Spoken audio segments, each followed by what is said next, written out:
Hey guys, the Dude's Corner here. Today I'm going to be teaching you how to solve PLL parity.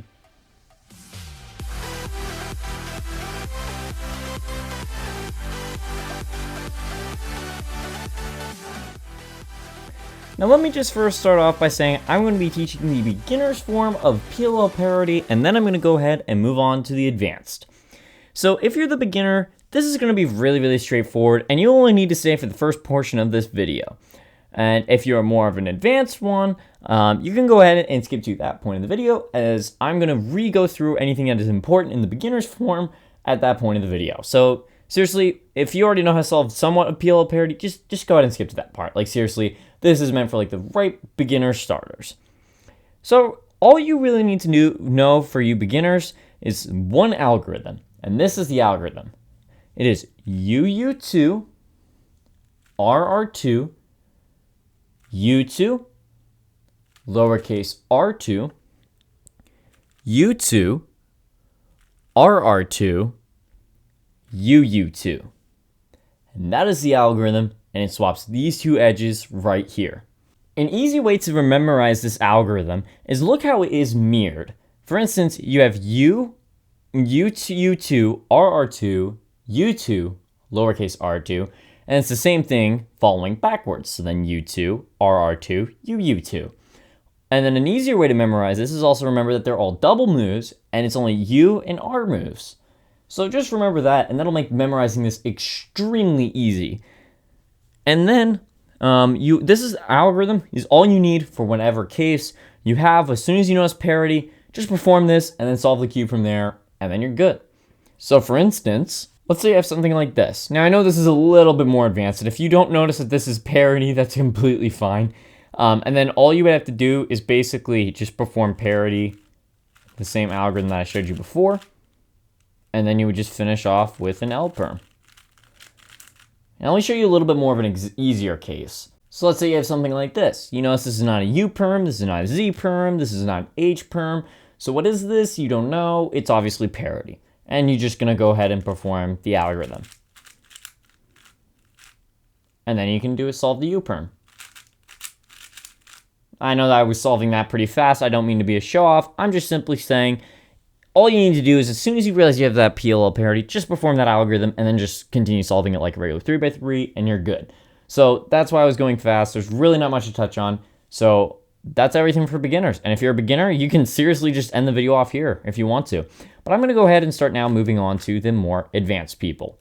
For you advanced people, you might recognize parity as this algorithm right here. Is when you have two edges across. But this is not true.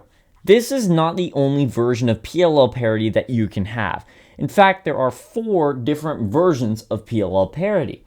I will be showing you all 4 in just a moment, but let me first real quick teach you the way how you are going to solve this case here. This is technically the main parity case, and I'll teach you the other 3 in just a moment, but there are 4 different ways how you can solve this case.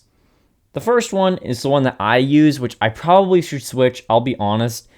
It's just UU2, RR2, U2, lowercase r2, U2, RR2, UU2. That's the one that I use. Another way of solving it, I pretty much know nobody that uses this version, but it is UU2, lowercase r2, U2, lowercase r2, U2, lowercase r2, UU2. I really know why a lot of people don't like it is because you don't want to consistently be doing lowercase r2s, and it's really a hassle, so don't use that if you don't like it. The second case, which is very popular amongst the speed cubers, is this one. It is lowercase r2, U2, lowercase r2, UU2, lowercase r2, lowercase u2. And that solves, and then that gets you to this case. And of course, if you perform it again, it's going to undo what you did.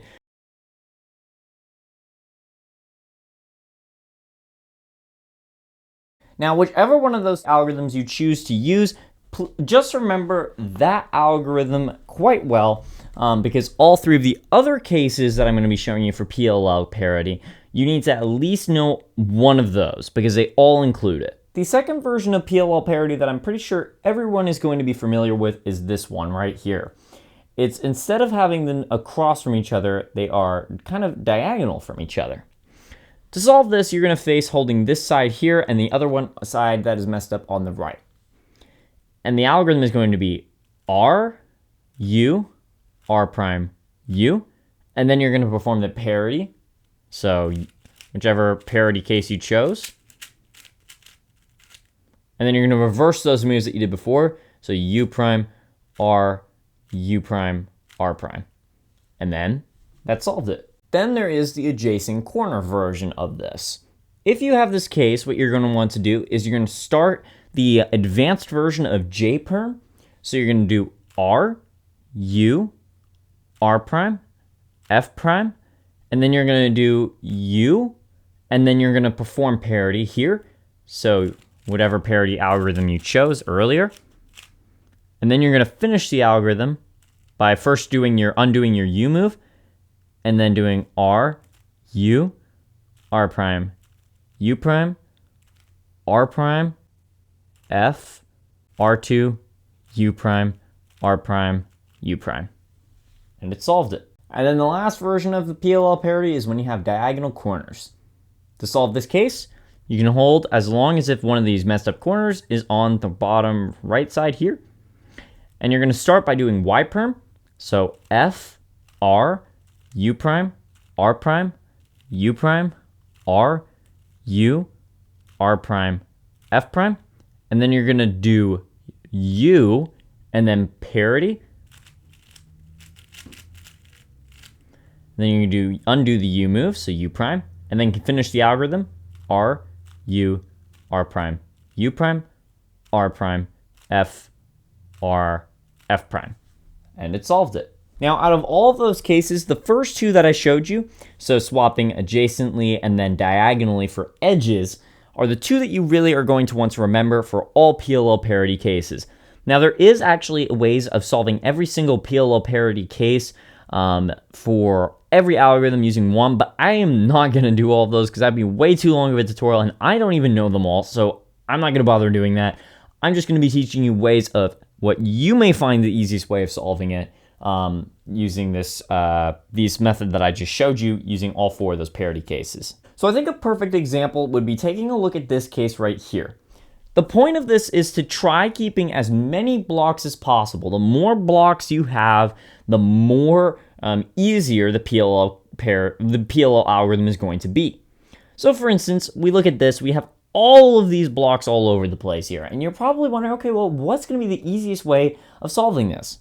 What I think you should do is get used to, so don't learn to start speed solving this yet, but get used to looking at what you have and trying to see what would be the best way of solving this using the parity cases that I showed you. But please, only look at really the first two that I recommended with the edges, so that way you don't have to worry about corners. So for instance, let's look at these edges here. What I see as being the best case for solving this is by swapping adjacently here and here. And let me show you why. If we swap adjacently here, we end up with a J perm. If we swapped adjacently over here instead, we would end off with a G perm, and that's not as good as a J perm. So as you can see, swapping adjacently here is going to break up your blocks, while then swapping adjacently here is going to lose this block but create a new one here. Now then, of course, if this you don't like if you don't want to use that J perm, you could always try swapping these two here using the diagonal edge swap algorithm that I showed you before. So like this. I know I'm performing fast, I'm sorry. And then of course you have now an L perm instead. So as you can see, it's ultimately going to be up to you. As long as if you know those four algorithms that I showed you, try figuring out what's going to be the best way of solving. Another random example is, say we have something like this. This is kind of all over the place, and we have a block here, a block here. And I would notice, well, we could swap these two adjacently. So right here and here, because this green would come here and we would have a full block right here. So if we do that, we would then have a J perm. But if we swapped it across here, then we would have a G perm. Now let's take a look at a completely more wider idea of what you could have for a case. It's a little bit more different. We have this block here and then this block right here. So if we were to swap adjacently here, that would get us an A perm, and that's not very good. But if we were to swap over on this side instead, that's going to get us also an A perm. So we're kind of stuck with an A perm here. But what if we did this differently? So what if we didn't do adjacently? What if we did diagonally? Well, swapping diagonally here would just be breaking our blocks. Swapping diagonally here is going to be breaking a block and getting us a G perm. But what if we swap diagonally here? If we did this, performing the algorithm that I showed you before, this gives us a J perm again.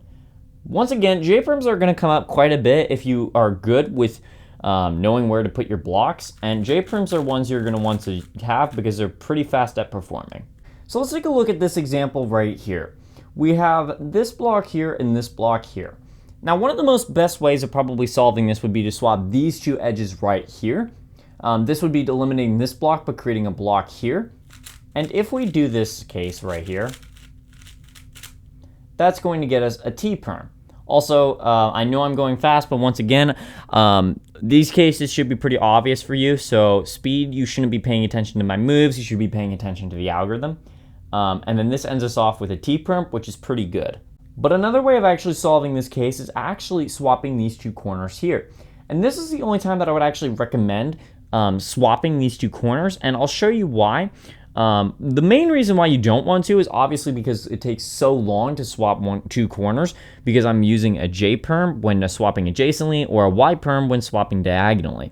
And the amount of time it takes you to do that is really generally not going to be worth it. But when swapping these two here adjacently,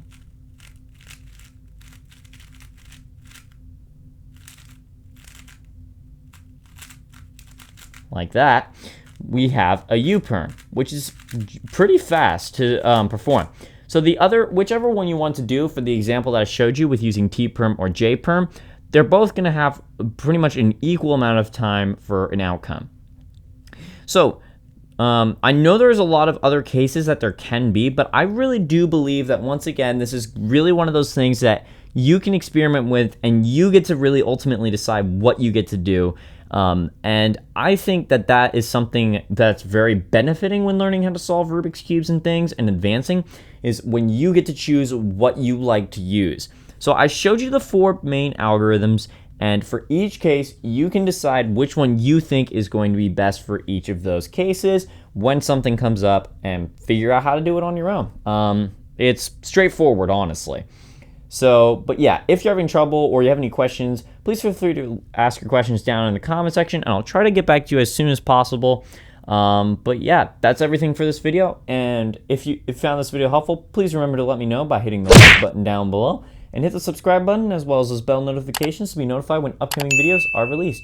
So thank you all so much for watching, and I'll see you all in my next video.